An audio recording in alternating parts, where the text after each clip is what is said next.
Friends, welcome to my channel. तो आज के क्लास में हम लोग पढ़ने वाले हैं हंटर कमीशन 1882 का। जो हंटर कमीशन आया था इसके बारे में हम लोग बहुत डिटेल से पढ़ने वाले हैं और यहाँ से आपके पेपर में क्वेश्चन आता ही है। फिक्स है कि यहाँ से क्वेश्चन पूछा जाएगा, लॉन्ग में या शॉर्ट में जरूर पूछा जाएगा।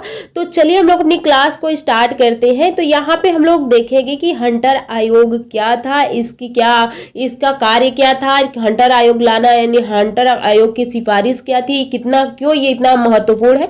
तो चलिए हम लोग एक एक करके पढ़ना स्टार्ट करते हैं। और ये जो आप लोग पेपर पेन लेके साथ बैठिए और मेन पॉइंट नोट करते हुए चलिए। तो जितना आपको इस पीपीटी में आपको दिख रहा है ये सारा आपको याद होना चाहिए, क्योंकि ये मेन पॉइंट है जो कि आप इसको हेडिंग बनाएंगे और उसके बाद इसके अंदर अपने हिसाब से भी लिखेंगे। तो ये जो है आप लोग को जो मैंने अपने मतलब जो बना के आप लोग को ये दे रही हूँ, तो ये आप लोग को याद करना है। और फिर एक यहाँ पे देखेंगे तो जो आप लोग को लिखा हुआ है उसको याद कीजिए, क्योंकि वो मेन पॉइंट है जो कि वहां पे आप हेडिंग बनाएंगे और उसके अंदर आप लिखेंगे। फिर उसके बाद ये सारा आपको पढ़ना है, क्योंकि जब आप पेपर में लिखने बैठेंगे तो आपके सामने शब्द होने चाहिए, आपके पास शब्द होना चाहिए, तभी आप लिख पाएंगे। तो चलिए हम लोग अपनी क्लास को स्टार्ट करते हैं।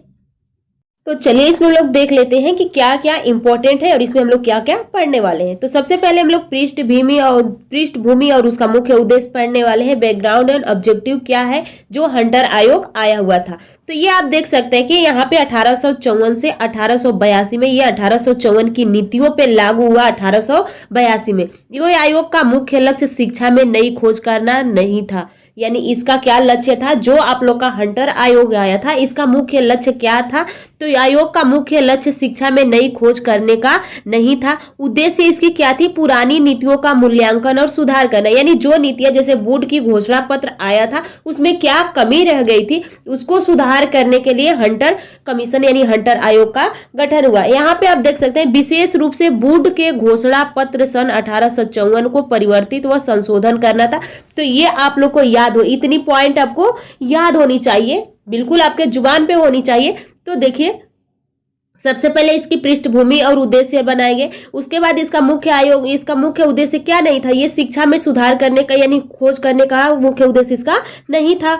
अभी हम लोग मुख्य बातें देखेंगे कि कहाँ कहाँ पे कौन सी हेडिंग हमें बनाना है और किस तरह से अपनी कॉपी में लिखना है। फिर इसका उद्देश्य में हम क्या ले लेंगे कि पुरानी नीतियों का मूल्यांकन करना या सुधार करना था। तो हंटर आयोग का निर्देश यानी उद्देश्य क्या था, ऑब्जेक्ट क्या था कि ये जो पुरानी नीतियां आई थी उनमें जो कमी रह गया था उसको सुधार करना था। जिसे हमने समावेशी पढ़ा था, एकीकृत पढ़ा था। तो पहले एकीकृत आया फिर समावेशी आया, क्योंकि एकीकृत की कमियों को पूरा करने के लिए समावेशी आया था। उसी तरह से ही जो हंटर है है ये बोर्ड की घोषणा पत्र में जो कमी रह गया था उसको परिवर्तित यानी सुधार करने के लिए लाया गया था। आगे देख लीजिए, अभी डिटेल से हम लोग पढ़ेंगे। बस ये आप लोग को बता रही हूँ कि ये आपको याद होने चाहिए, क्योंकि जब ये याद रहेगा तो आप अपने हिसाब से, आपके पास शब्द अभी आएंगे जब हम लोग डिटेल से पढ़ेंगे तो आप अपने हिसाब से अपनी कॉपी में लिख सकते हैं। तो यहाँ पे आप देख सकते हैं कि जो शिक्षा की ढांचा एक नजर में यहाँ पे हम लोग देख लेते हैं।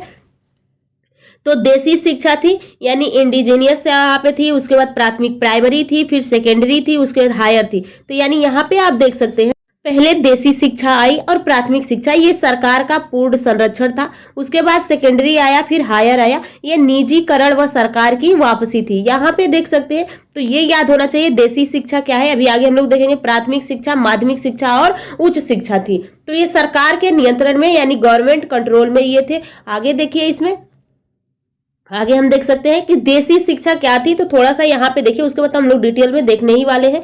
जो देसी शिक्षा थी विकास एवं संरक्षण यानी ग्रोथ एंड प्रोटेक्शन था। यहाँ पे इन विद्यालयों को सरकार द्वारा प्रोत्साहन दिया जाता था, जाए प्रवेश और पाठ्यक्रम में कोई सरकारी हस्तक्षेप न हो, संचालन भार नगर पालिकाओं या जिला परिषदों को सौंपे जाए, निर्धन छात्रों को छात्रवृत्ति दी जाए। तो ये तो आप लोग की देसी शिक्षा के स्तर पे था। परीक्षा फल के अनुसार आर्थिक सहायता भी दी जानी चाहिए, यानी यहाँ कहा गया कि पेमेंट ऑन रिजल्ट सिस्टम की जाएगी। यहाँ पे आगे देख सकते हैं, इसमें यहाँ पे इसका प्राथमिक शिक्षा उद्देश्य का पाठ्यक्रम क्या था। तो ये जो आप लोग देख रहे हैं ये आपको अपने कॉपी में नोट करना है या पीडीएफ डाउनलोड करके इसको बार बार रिवाइज करना है। आप पूरा एक सीरीज पढ़ने से अच्छा है कि आप इतने वर्ड याद कर लीजिए और मेरे साथ एक बार डिटेल से पढ़ लीजिए। आप अपने पेपर में एकदम 100% अगर यहाँ से क्वेश्चन आ जाता है तो करके ही आएंगे। तो देखिए प्राथमिक शिक्षा का उद्देश्य और पाठ्यक्रम क्या था, तो इसका यहाँ पे देख सकते हैं कि प्राथमिक शिक्षा अगर इस तरह से बना के अपनी कॉपी में लिख देते हैं पेपर में तो आपको बहुत अच्छे ही नंबर मिलेंगे। तो प्राइमरी एड पे क्या था कि उद्देश्य इसका क्या था, शिक्षार्थी तैयार करना नहीं बल्कि जन शिक्षा का प्रसार करना था। शिक्षक कैसे थे, प्रशिक्षित अध्यापकों के लिए नॉर्मल स्कूल खोले जाए, माध्यमिक शिक्षण केवल प्रचलित देसी भाषाओं में हो। आगे देखिए इसका पाठ्यक्रम कैसा था, तो पाठ्यक्रम जीवन उपयोगी और व्यवहारिक विषय हो, और विषय सूची में यहाँ पे आप देख सकते हैं कि कृषि था, चिकित्सा वही खता था, और यहाँ पे क्षेत्र मिति आदि था। आगे देखिए इसमें प्राथमिक शिक्षा और प्रशासन और वित्तीय क्या थी, तो लॉर्ड रिपन के काउंटी काउंसिल मॉडल पर यह आधारित था। यहाँ पे देख सकते हैं प्रांतीय सरकार, उसके बाद यहाँ पे स्थानीय म्यूनिसिपल बोर्ड था, कोष पृथक था, उसके बाद यहाँ पे आप देख सकते हैं कि नगर स्तर, ग्राम स्तर पे था और नगर स्तर पे था, यानी विलेज और सिटीज पे था। ग्राम का धन ग्राम में, नगर का धन नगर में खर्च हो, ये था। यहाँ पे आप देख सकते हैं कि साहित्य विषय यहाँ पे आपको कहा गया है, यहाँ पे बताया गया है कि जो आप लोग वर्ग कोर्स ए और कोर्स बी में था साहित्य विषय, यानी यहाँ पे लिटरेटरी सब्जेक्ट था। उसके बाद यहाँ पे व्यवहारिक औद्योगिक यानी प्रैक्टिकल यहाँ पे था। यहाँ पे देख सकते हैं कि उन छात्रों के लिए जो विश्वविद्यालय शिक्षा प्राप्त करना चाहिए, छात्रों को स्वावलंबी बनाने हेतु। अब हम लोग थोड़ा सा एक बार इसको डिटेल में देख लेते हैं, उसके बाद हम लोग फिर आगे इसमें देखने वाले हैं, याद करने वाला ये सारी चीज आप लोग को। तो चलिए हम लोग देखिए यहाँ पे कहा गया कि हंटर कमीशन ने उद्देश्यों की पूर्ति के लिए कठिन परिश्रम से कार्य किया। हंटर कमीशन ने भारतीय शिक्षा के प्रत्येक अंग के संबंध में कोई नवीन बात नहीं की। अभी हमने क्या देखा कि जो हंटर आयोग आया था उसका वो शिक्षा में सुधार करना चाहता, ना कि शिक्षा के बारे में ये नए नियम और कानून नहीं बना रहा था, ना तो सुधार। ये जो पहले के नियम आए थे, जैसे कि वुड का नियम आया था, वुड के नियम में क्या कमी रह गई थी, उस कमी को सुधार करने के लिए ये किया गया था। तो यहाँ पे देख सकते हैं कि ये कमी को सुधार करने के लिए आया था।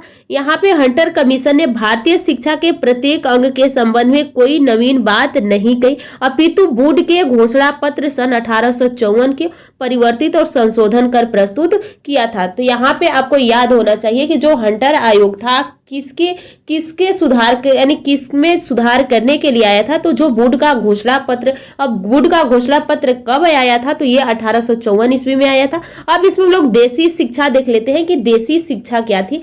तो यहाँ पे आप देखिए देसी शिक्षा में हम लोग देखते हैं कि कमीशन ने देसी शिक्षालय का अभिप्राय भारतवासियों द्वारा भारत प्रणाली के आधार पर संचालित स्कूलों से किया। इनको नए साँचे में सम्मिलित करने के लिए स्कूलों के विकास एवं संरक्षण की सिफारिश की।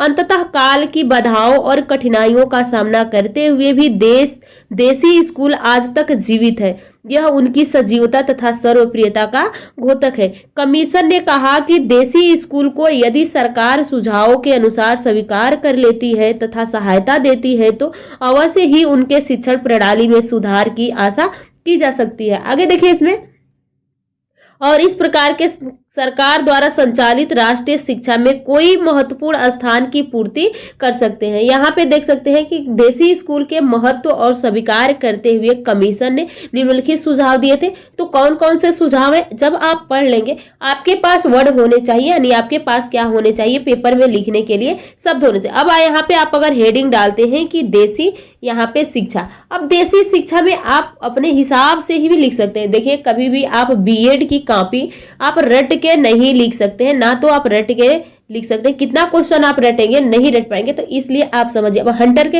हमने अब तक आप लोग को क्या याद करना है, हंटर कमीशन कब आया, हंटर कमीशन का कार्य क्या था, उद्देश्य क्या था, किसकी घोषणा जो आई थी, यानी किसकी घोषणा में सुधार करने के लिए आया, तो ये याद होना चाहिए। वुड की घोषणा कब आई थी, उनमें कमियां क्या थी, तो अभी हम लोग आगे देखेंगे। तो ये सब पता आपको होना चाहिए, ना कि आप पूरा इसको याद करिए। यहाँ पे आप देखिए कि देसी स्कूल के महत्व को स्वीकार करते हुए कमीशन ने निम्नलिखित सुझाव दिए थे। उच्च और निम्न सभी प्रकार के देसी विद्यालयों को सरकार प्रोत्साहन देगी, यानी विद्यालय कैसा हो, उच्च हो या निम्न हो, सबको जो सरकार है कुछ प्रोत्साहन देगी। देसी पाठशालाओं में प्रवेश पाने के लिए किसी भी प्रकार का प्रतिबंधन न लगाया जाए। सरकार द्वारा उनके पाठ्यक्रम में किसी भी प्रकार का हस्तक्षेप न किया जाए। पाठ्यक्रम में उपयोगी विषयों को सम्मिलित करने के लिए सरकार विशेष सहायता दे, देशी विद्यालयों के अध्यापकों के प्रशिक्षण को उचित प्रबंधन हो और विद्यालय के निर्धन छात्रों को छात्रवृत्ति दी जाए। उसके बाद यहाँ पे स्वेच्छा पूर्व संचालन भार नगर पालिकाओं या जिला परिषदों को सौंप दे। आगे यहाँ पे आप देख सकते हैं कि परीक्षा फल के अनुसार आर्थिक सहायता की जाए। उपयुक्त सिफारिश के फलस्वरूप देशी शिक्षा में पुनः जागृति आ गई। आगे देख सकते हैं हमने क्या देखा था, अगला हमने देखा था कि प्राथमिक शिक्षा। अब हम लोग देखते हैं, एक देखे हमने देशी शिक्षा, देशी शिक्षा में क्या करना था। अब हम लोग देखेंगे कि प्राथमिक शिक्षा में आप लोग को क्या पढ़ना है, इसमें क्या कहा गया है। तो अब देखिए इसमें प्राथमिक शिक्षा में क्या है।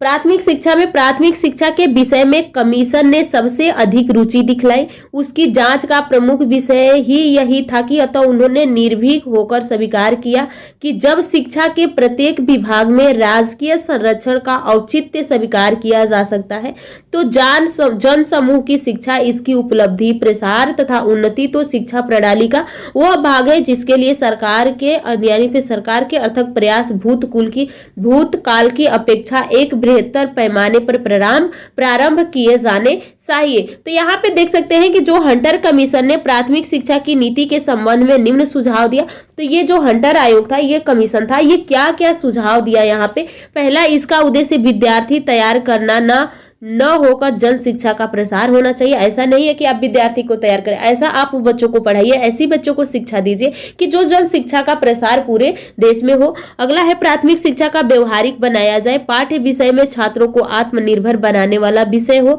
ऐसा नहीं है कि आप बच्चों को रटा के पढ़ा रहे हैं, ऐसे बनाए कि बच्चा जो सब्जेक्ट है उसको उस पर आत्मनिर्भर हो जाए, मैंने उसको पढ़ने में बहुत इंटरेस्ट है। उसके बाद सरकार का कर्तव्य है कि प्राथमिक विद्यालयों का पूर्ण संरक्षण प्रदान करे। सरकार आदिवासियों की शिक्षा का भी प्रबंधन करे, जो आदिवासी लोग हैं उनकी भी, आदिवासी बच्चे हैं उनको भी शिक्षा का प्रबंधन किया जाना चाहिए। अगला था यहाँ पे शिक्षा का माध्यमिक, प्राथमिक शिक्षा का माध्यमिक प्रचलित, यहाँ पे माध्यमिक प्रचलित देशी भाषा होनी चाहिए। अब आप शिक्षा दे रहे हैं, जैसे कि आप हिंदी मीडियम वाले स्टूडेंट हैं और आप हिंदी बहुत अच्छे पढ़ लेते हैं, इंग्लिश जानते हैं पर उतना अच्छा नहीं जानते हैं। एक उदाहरण के तौर पे समझिए, अब आपके सामने हम टोटल इंग्लिश ला के रख दें, हमने अभी देखा हिंदी इंग्लिश दोनों, तो हम समझ सकते हैं। लेकिन अगर हम आप टोटली आपके सामने ला के इंग्लिश रख दें तो फिर आपको समझ में ही नहीं आएगा, फिर उसमें पढ़ने में आपका इंटरेस्ट नहीं सकेगा, फिर आप क्लास बंद करके यानी बंद कर देंगे। यानी आप क्या सोचेंगे कि हमें तो हमारे लायक यही नहीं, हमें समझ में नहीं आ रहा है तो हम क्यों पढ़े। तो वही कहा कि जो भी आप शिक्षा दीजिए बच्चों की जो क्षेत्रीय भाषा है, उनकी मातृभाषा है, उसमें दीजिए, ना कि आप उनकी भाषा से हट के दीजिए कि उनको समझ में ही न आए। तो वही कहा गया प्राथमिक शिक्षा की व्यवस्था, प्रसार व सुधार को शिक्षा के क्षेत्र का महत्वपूर्ण अंग घोषित करें। सरकार को उसके उन्नति के लिए सतत प्रयास करनी चाहिए। अगला है छोटे छोटे पदों पर प्राथमिक शिक्षा प्राप्त किए व्यक्तियों की ही नियुक्ति हो। आगे देखिए इसमें संगठन क्या था। तो यहाँ पे संगठन में आप देख सकते हैं कि कमीशन ने सारा प्रबंध जिला या म्यूनिसिपल बोर्ड को सौंप दिया। इन स्थानीय बोर्डों का निर्माण लॉर्ड रिपन ने काउंटी काउंसिल ऑफ इंग्लैंड के आधार पर कराया था। इन स्थानीय संस्थाओं को सह आदेश दिया गया कि प्राथमिक शिक्षा का समस्त उत्तरदायित्व अपने ऊपर लेगी और उसे ठीक प्रकार से निभाएगी। आयोग ने सरकार को जनसाधारण में शिक्षा प्रसार करने के भार से मुक्त कर दिया। इसका पाठ्यक्रम कैसा होना चाहिए, इनका सिलेबस कैसा होना चाहिए।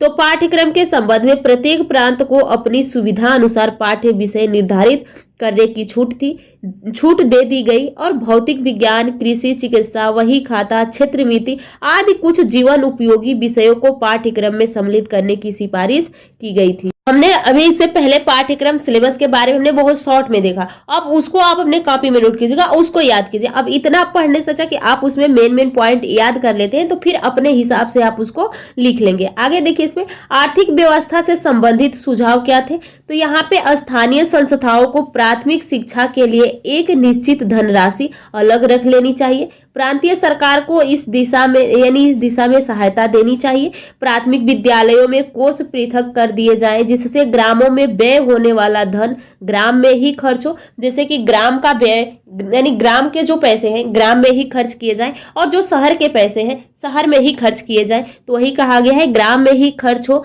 और नगर में उसका उपयोग न किया जाए सके। स्थानीय कोष केवल प्राथमिक शिक्षा पर ही व्यय हो। प्रांतीय सरकार स्थानीय कोष का आधा या संपूर्ण व्यय 1/3 भाग प्राथमिक शिक्षा के लिए सहायता के रूप में प्रदान करेगी। तत्कालीन जनसंख्या की दृष्टि से यह आर्थिक सहायता बहुत ही कम थी। यहाँ पे आगे देख सकते हैं कि जो प्रशिक्षण विद्यालय की व्यवस्थाएं क्या होनी चाहिए।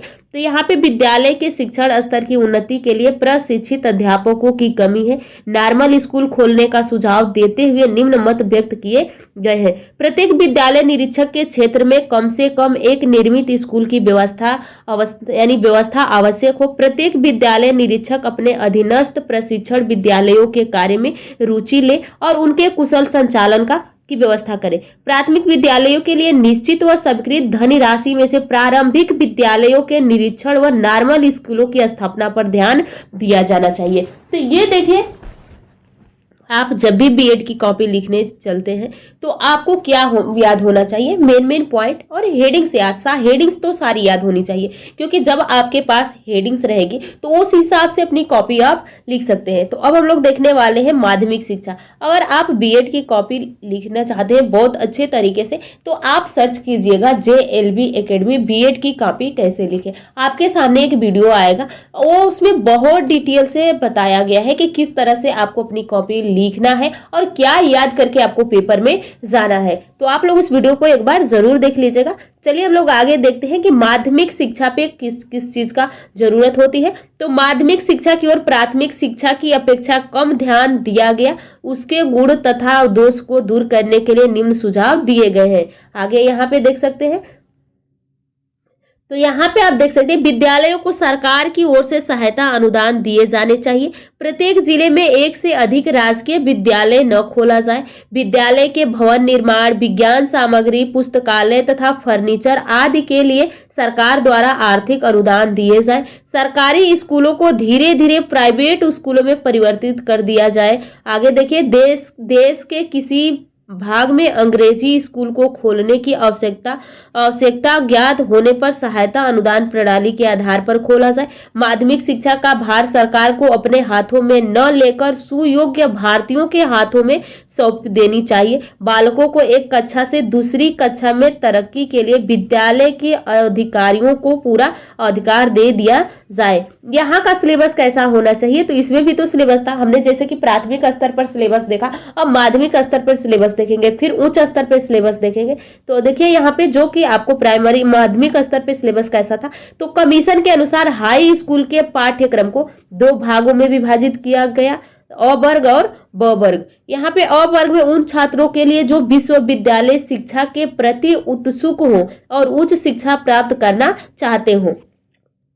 और ब वर्ग में किसको रखा गया था, तो ब वर्ग के पाठ्यक्रम को व्यवहारिक बना दिया जाए और पाठ्यक्रम में औद्योगिक तथा व्यवहारिक विषयों को प्रधानता दी गई, जिससे छात्र हाई स्कूल उत्तीर्ण होने के बाद व्यवसाय में संलग्न होकर स्वावलंबी बन सके। भाषा के माध्यम के विषय में आयोग ने मौन रहकर अप्रत्यक्ष रूप से अंग्रेजी भाषा पर ही बल दिया। इसमें देसी भाषाओं की अपेक्षा की गई थी। तो यहाँ पे देखिए, एक तो अ वर्ग में बांट दिया गया, एक ब वर्ग में। यानी जो बच्चे हाई स्कूल पास किए और वो पढ़ना चाहते हैं आगे तो वो अ में आ जाएंगे, लेकिन जो स्टूडेंट हाई स्कूल पास करके अब वो अपने व्यवसाय में जुड़ जाना चाहते हैं तो वो बच्चे किस में आ जाएंगे, जो ब वर्ग में आ जाएंगे। तो यहाँ पे ये याद होना चाहिए कि जो उच्च स्तर की शिक्षा थी उसको अ और ब वर्ग में बांटा गया, अ में किसको रखा गया और ब में किसको रखा गया, तो ये आपको याद होने चाहिए। देखिए इसमें, यद्यपि इसका कार्य कॉलेज अथवा विश्वविद्यालय की शिक्षा की जांच करना नहीं था, फिर भी उसने अपने मत अनुसार महत्वपूर्ण सुझाव को प्रोत्साहित किया।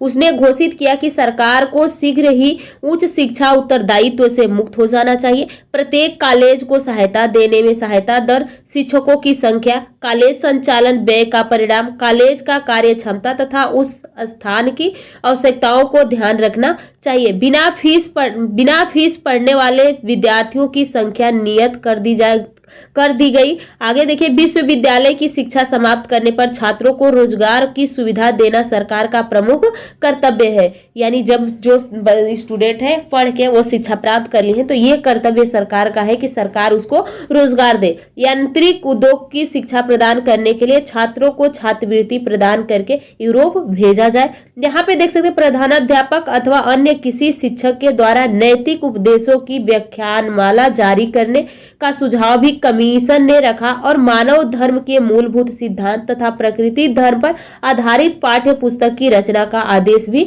दिया। कमीशन ने व्यक्ति कॉलेजों के राजकीय कॉलेज की अपेक्षा यहाँ पे कम फीस करने का अधिकार देकर एक अवांछनीय स्पर्धा और अयोग्य यहाँ पे देखिए अयोग्य और निम्न कोटि की शिक्षा संस्थाओं को जन्म दिया। यदि कॉलेजों को भवन निर्माण, फर्नीचर, पुस्तकालय और शिक्षा सामग्री के लिए धन की आवश्यकता हो तो सरकार द्वारा इन कार्यों को पूर्ति के लिए विशेष अनुदान दिया जाए। अगला है स्त्री शिक्षा की भी बातें हुआ था, जो हंटर सिफारिश था उसमें स्त्री के शिक्षा के लिए भी बातें हुआ था। तो अगर ये तो हम लोग पढ़ रहे हैं, अगर यहाँ पे बस आ जाए कि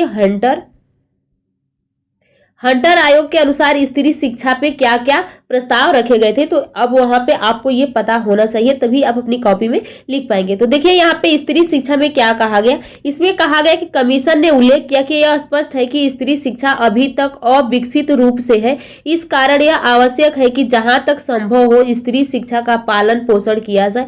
कमीशन ने स्त्री शिक्षा की बहुमुखी उन्नति के लिए कुछ निम्न सुझाव प्रतिपादित किए। महिला विद्यालय के लिए सहायता अनुदान के नियम सरल कर देने चाहिए। बालिकाओं की शिक्षा निःशुल्क हो और निर्धन को छात्रवृत्ति भी दी जाए। नारी शिक्षा की प्रगति के लिए स्त्रियों ही अध्यापन करने के लिए नियुक्ति हो। आगे देखिए इसमें कहा गया, यहाँ पे देख सकते हैं कि स्थानीय संस्थाओं और प्रांतीय सरकार के पास जो भी सार्वजनिक कोष हो उनमें बालिकाओं के स्कूल को समान अनुपात में धन मिलना चाहिए। यानी जो गर्ल्स के लिए स्कूल था और जो बॉयज के लिए स्कूल था, दोनों के लिए कहा गया कि समान पैसे मिलने चाहिए, धन मिलने चाहिए। नारी शिक्षा में रुचि रखने वाली स्त्री पुरुष को महिला विद्यालय से संबंधित किया जाना चाहिए। महिला विद्यालयों में माध्यमिक कक्षा भी प्रारंभ हो। बालिकाओं को साहित्यिक विषय की अपेक्षा प्रायोगिक विषय की शिक्षा देने सुझाव दिया। आगे देख सकते हैं, इसमें कहा गया कि महिला विद्यालय में दूर से आने वाली महिलाओं के लिए छात्रावास की व्यवस्था हो। पर्दा करने वाली महिलाओं को शिक्षा का प्रबंधन घर पे हो। महिला विद्यालयों का प्रबंधन स्थानीय संस्थाओं को हस्तांतरित कर दिया जाए। अगला है आप लोग का मुस्लिम शिक्षा। तो मुस्लिम शिक्षा के बारे में क्या कहा गया था, यहाँ पे देखिए। मुस्लिम शिक्षा के दोष को दूर करने के लिए इस कमीशन ने उचित मार्ग का निर्देशन किया, जो कि सफलता का घोतक समझा गया। मुसलमानों स्कूलों की संख्या सरकारों द्वारा अनुदान दिए जाए। मुसलमानों की जनसंख्या अधिक होने पर उर्दू भाषा का शिक्षण का माध्यम रखा जाए। स्कूलों के निरीक्षक भी मुसलमान ही हो। मदरसों में उर्दू और फारसी की शिक्षा के साथ साथ अन्य व्यवहारिक विषयों को भी प्राधान्यता दी गई। यहाँ पे देख सकते हैं, कहा गया कि सरकारी स्कूलों में मुसलमान छात्रों के लिए छात्रवृत्ति देने का आयोजन हो। शिक्षकों को उत्तम प्रशिक्षण दिया जाए। मुसलमान शिक्षक में प्रगति देखने के लिए अंग्रेजी शिक्षा की परम आवश्यकता है। मुस्लिम विद्यालयों के पाठ्यक्रम में लौकिक विषयों को अधिक से अधिक समावेश किया जाए। राजकीय पदों पर नियुक्ति करते समय मुसलमानों के उचित अनुपात का ध्यान रखा जाए। यहाँ पे मुसलमानों का आकृष्ट करने के लिए मुसलमानों को हाई स्कूल तक छात्रवृत्ति प्रदान की जाए। यहाँ पे देख सकते हैं कि राजकीय विद्यालय में हिंदुस्तानी तथा फारसी पढ़ाने की व्यवस्था करें। अगला है सहायक अनुदान प्रथा क्या होती है। अगला है, यहाँ पे आप देख सकते हैं कि व्यक्तिगत प्रयासों द्वारा संचालित विद्यालयों को आर्थिक सहायता प्रदान करने की निमित्त कमीशन ने सहायता अनुदान प्रथा के नियमों को अधिक लचीला बना दिया। सरकार से सिफारिश की कि विद्यालय के आंतरिक मामलों में किसी भी प्रकार का हस्तक्षेप न करे। तो सहायक अनुदान प्रथा में ये कहा गया, यहाँ पे देख सकते हैं कि बोर्ड के घोषणा पत्र ने सहायक अनुदान प्रणाली को प्रचलित किया था। प्रत्येक प्रांत में इसका अलग अलग रूप था। मदरसा में वेतन अनुदान प्रथा यानी सैलरी ग्रेड सिस्टम, पश्चिमोत्तर प्रांत, मध्य प्रांत व कुछ सीमा तक पंजाब में नियतिकालीन वेतन प्रथा था यानी फिक्स्ड, यहाँ पे देख सकते हैं फिक्स्ड पीरियड सैलरी सिस्टम थी। बम्बई में परीक्षा फल के अनुसार वेतन प्रथा थी।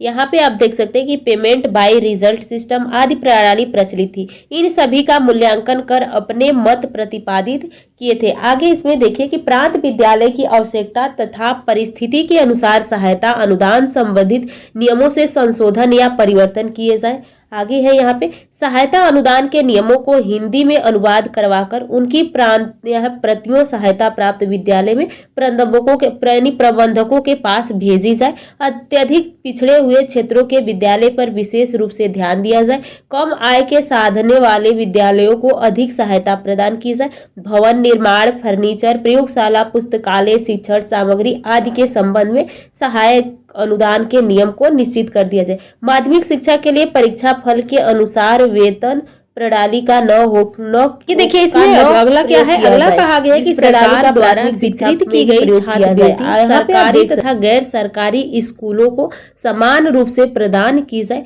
विद्यालयों के आंतरिक मामलों में किसी भी प्रकार का हस्तक्षेप न किया जाए।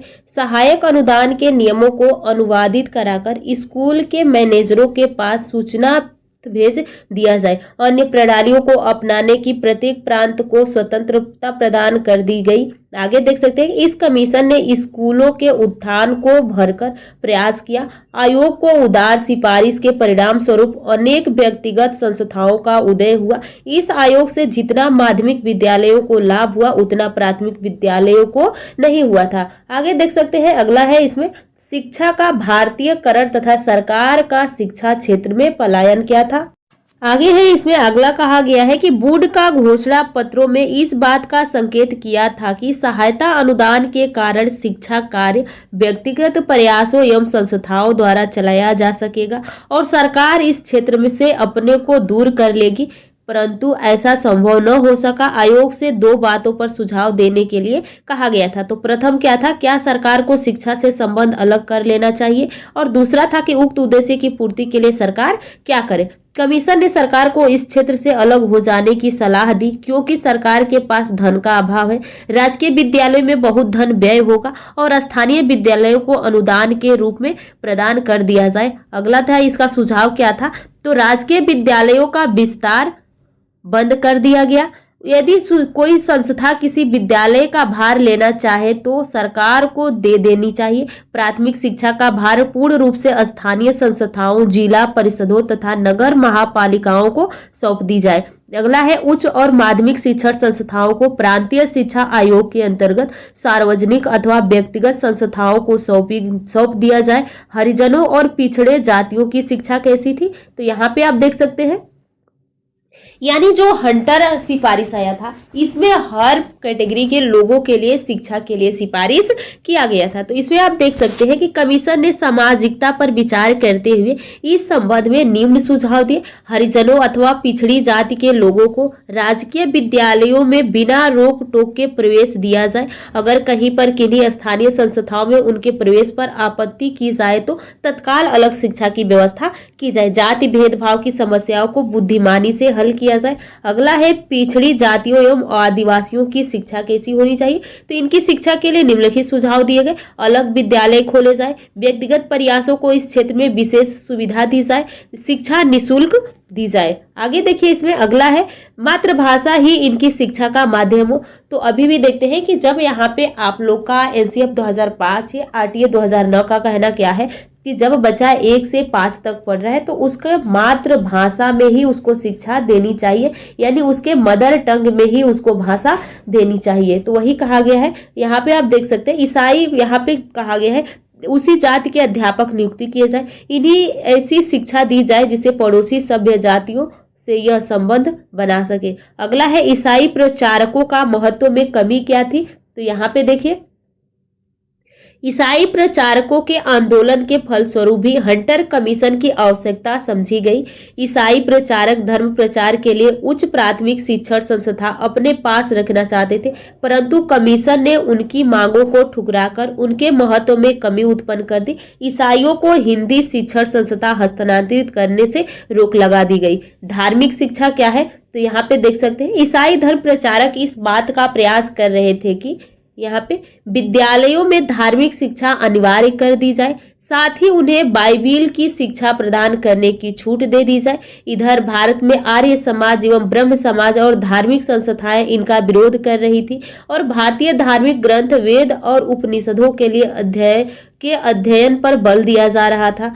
आयोग ने इसे उहोपोत में धार्मिक शिक्षा के संबंध में निम्न सुझाव दिए। सरकारी स्कूल में किसी तरह की धार्मिक शिक्षा न दी जाए। तो हंटर सिफारिश का कहना क्या था कि जब सरकारी स्कूल में बच्चे पढ़ रहे हैं तो उनमें कोई भी धार्मिक की शिक्षा न दी जाए। गैर सरकारी स्कूल को शिक्षा पर धर्म संबंधी देखरेख की जाए और सहायता अनुदान देते समय शैक्षणिक कार्य देखा जाए। आगे देखिए इसमें कमीशन पर समालोचनात्मक दृष्टि क्या थी। तो यहाँ पे भारतीय यानी उत्तरदायित्व कमीशन ने भारतीयों के शिक्षा को बागडोर उनके हाथों में सौंपकर उन्हें उत्तरदायित्व का मौका दिया, जिससे उनमें उत्साह बढ़ा। मिशनरियों को दूर करना। तो आयोग ने मिशनरियों के प्रभाव को शिक्षा से अलग रखकर भारतीय शिक्षा के साथ एक बहुत बड़ा उपकार किया।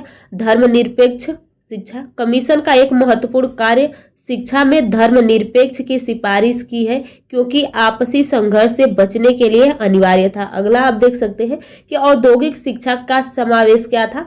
तो औद्योगिक शिक्षा के समावेश में हायर सेकेंडरी कक्षाओं में औद्योगिक विषयों का स्थान देकर कमीशन ने इस शिक्षा को अग्रसरित किया, जो भारतीयों के लिए उपयोगी था। स्वावलंबन के भाव का जागरण क्या था। अंकगणित, कृषि, ज्यामिति तथा औद्योगिक शिक्षा के सुझाव के माध्यम से भारतीयों को स्वावलंबी बनने का भविष्य में भाग्य खुला। कमियां इसकी भी कुछ कमी थी। तो इस कमीशन में कुछ कमियां भी विद्यमान है। यहाँ पे देखिए कि सरकार ने शिक्षा को स्थानीय संस्थाओं को सौंप दिया और उन्हें स्वायत्तता दे दी, जिससे अध्यापन इन स्थान संस्थाओं के सदस्यों को चापलूसी और जी हुजूरी के लिए विवश हो गए। साथ ही व्यक्तिगत प्रयासों में शुल्क की कमी की घोषणा ने प्रतिद्वंद्विता ला दी और सरकार को पलायनवादी नीति शिक्षा के प्रचार और प्रसार में बाधक सिद्ध हुई। आगे देखिए इसमें तो ये आप लोग के अब जो हंटर्स कमीशन का थ्योरी थी वो कंप्लीट होती है और अब लगभग आप लोग का पेपर फर्स्ट कंप्लीट होने वाला है। 1-2 क्लास और इसमें बोर्ड की घोषणा है तो उसको हम लोग देख लेंगे। तो फर्स्ट पेपर कंप्लीट हो जाएगा और आप लोग के जो सेकेंड, थर्ड, फोर्थ ये भी चले तो टोटल आपके 4 पेपर हैं और चारों की क्लासेस चल रही है। तो जिसमें आप लोग का फर्स्ट वाला कंप्लीट होने वाला है और वो सब अभी चल रही है, तो उन सबको भी आप लोग जरूर देखिएगा। तो अभी तक आपने पढ़ा बहुत डिटेल से, लेकिन आप उसको बस रीड कीजिएगा, बस पढ़ लीजिएगा। लेकिन अब याद करने वाला ये है आप लोग के सामने। तो इसमें आप लोग मुख्य बातें क्या देखेंगे कि पृष्ठभूमि और मुख्य उद्देश्य क्या था। तो आयोग का मुख्य लक्ष्य शिक्षा में नई खोज करना नहीं था। उद्देश्य इसका था पुरानी नीतियों का मूल्यांकन और सुधार करना था। यहाँ पे विशेष रूप से बोर्ड के घोषणा पत्र सन 1854 में परिवर्तित और संशोधित करना था। इसकी शिक्षा की ढांचा क्या थी। तो पहले क्या थी यहाँ पे देख सकते हैं, यहाँ पे देख सकते हैं कि देसी शिक्षा थी, प्राथमिक शिक्षा थी, माध्यमिक शिक्षा थी और उच्च शिक्षा थी। आगे इसमें देखिए आगे क्या है। तो यहाँ पे देसी शिक्षा में क्या क्या कहा गया था। विकास और संरक्षण ये आप लोग को पढ़ना है। उसके बाद यहाँ परीक्षा फल के अनुसार आर्थिक सहायता दी जाती थी तो उसको किस नाम से जाना जाता था। फिर प्राथमिक शिक्षा का उद्देश्य और पाठ्यक्रम क्या है। तो इस तरह से आप अपने कॉपी में भी बनाइएगा, जब पेपर में आपको लिखना हो तो जरूर लिखिएगा। फिर प्राथमिक शिक्षा प्रशासन और वित्तीय क्या थी, यहाँ पे देख सकते हैं। अ वर्ग और ब वर्ग में हमने देखा किसको यहाँ पे बांटा गया था। यहाँ पे देख सकते हैं उच्च शिक्षा, यहाँ पे देखना है कि उच्च शिक्षा सरकारी नियंत्रण से मुक्ति हो। उसके बाद समावेशी शिक्षा, समावेशी शिक्षा में क्या था। समावेशी शिक्षा में आप देख सकते थे कि जो यहाँ पे था स्त्री के लिए शिक्षा था, मुसलमानों के लिए था, हरिजन और आदिवासियों के लिए था। आगे देख सकते हैं यहाँ पे सहायता अनुदान प्रथा क्या थी। तो ये आप देख सकते हैं कि विद्यालयों के आंतरिक मामलों में कोई हस्तक्षेप नहीं, नियमों को हिंदी अनुवाद प्रबंधकों को भेज दिया जाए। पिछड़े क्षेत्रों के विद्यालयों पर विशेष ध्यान दिया गया। भवन निर्माण और प्रयोगशाला आदि के लिए निश्चित नियम थे। तो ये आप लोग देख सकते हैं। धार्मिक शिक्षा और ईसाई मशीनरी क्या थी। तो मशीनरियों का प्रभाव कम, शिक्षा संस्थाओं और उन्हें हस्तांतरित करने से साफ रोका। सरकारी स्कूल में किसी भी प्रकार का धार्मिक शिक्षा न दी जाए, यानी यहाँ पे देख सकते हैं। अगला है गैर सरकारी स्कूल धार्मिक शिक्षा पर छूट, परंतु अनुदान देते समय केवल शैक्षणिक कार्य देखा जाए। यहाँ पे समालोचनात्मक मूल्यांकन एक बार देख लीजिए कि समालोचनात्मक मूल्यांकन क्या था। तो इसका गुण और दोष क्या था। तो भारतीयों को शिक्षा की बागडोर में धर्मनिरपेक्ष शिक्षा की नींव, AOB पाठ्यक्रम द्वारा स्वावलंबन, स्थानीय संस्थाओं के सदस्यों की चापलूसी की व्यवस्था थी, निजी प्रयासों के कारण शुल्क में वृद्धि और प्रतिद्वंद था और सरकार के पलायनवादी नीतियां थी। यहाँ पे देख सकते हैं इसने भारतीय शिक्षा को नया आकार दिया, भले ही कुछ कमियां थी। तो इसका जो निष्कर्ष क्या निकला कि तो इसने भारतीय शिक्षा का नया आकार दिया, भले ही कुछ कमियां इसमें थी। तो ये आप लोग को याद करना है। इतना आप लोग याद कर लेते हैं तो अपने पेपर में अच्छे से अपने हिसाब से शब्द बना के लिख लेंगे। तो चलिए हम लोग नेक्स्ट क्लास